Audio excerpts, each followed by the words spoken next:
Whatever happened to Hel? Hel may very well be one of the most unstable gods in Smite, despite of this being one of Saul's voice lines. There was rarely a time where Hel was actually considered balanced.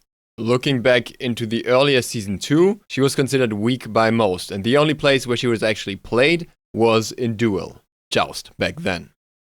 For the longest time, Hel was pretty much completely shut down by Weakening Curse.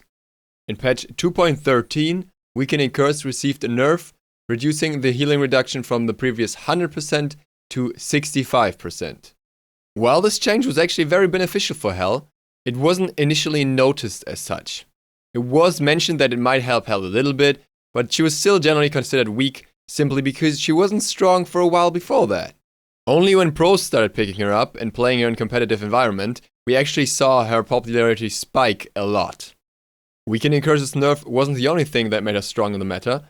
Aside of that, it was the dirty bubble meta at that time.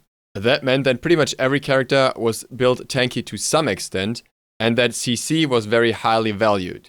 There was not much burst that would have easily shut down Hel in many situations. Heal was very highly valued because of this, because if you have more defenses, then heal helps you more, as long as it's not just health. Due to the meta, the games went on pretty long as well, which meant that Hel's weak early didn't have as much of an impact, and even if she fell behind early, she still could compensate for it in late game.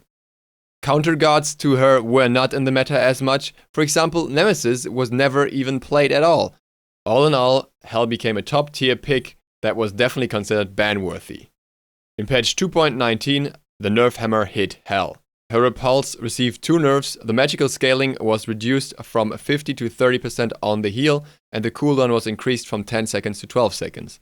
While still potent afterwards, Hel was a lot weaker in terms of what she could do mid-game and became a very late-game focused character, and even there she didn't have the same impact. She was still not bad, but other characters became more favored again.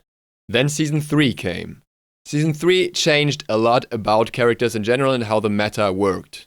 Cooldown reduction on various items was decreased, a very important stat for Hel. More burst was back in the meta, partially due to new items, partially due to defense items getting nerfed, and now characters like Nemesis are coming back that also work against her. Weakening Curse was available for everyone at level 1, meaning that you could stop her in her tracks from the first level on, and even when you didn't counter-build her directly with Pestilence, Bulwark would still work extremely well against her, simply because she didn't have the burst to go through it like other characters could. Then, gods like Odin also came back into the meta, making her life even harder. Therefore, Hel is in a relatively bad spot at the moment. She's not garbage and she's still good in the hands of the right player, but she's just outclassed in many regards, for example by Guan Yu, and simply can't bring as much to the table as she used to. With a few buffs, she might just get up to the top again, but it's very hard to ever see her in a balanced state. The inherent problem with Hel is, if she's OP, her team is OP too. Hel got some small buffs in patch 3.6, which increased the slow on her hinder and changed the cleanse so it always had the same duration no matter which level the ability was on, which generally gives her a little more utility. This may just be the path to go. If Hel has a high focus on her utility, good self-heal and a decent team heal, she might be in a much better spot than ever before. It just requires the meta to shift a little to make her effective again. That's it for this video. As always, let me know which god you want to hear about next. Thank you for watching and Yugsloth out.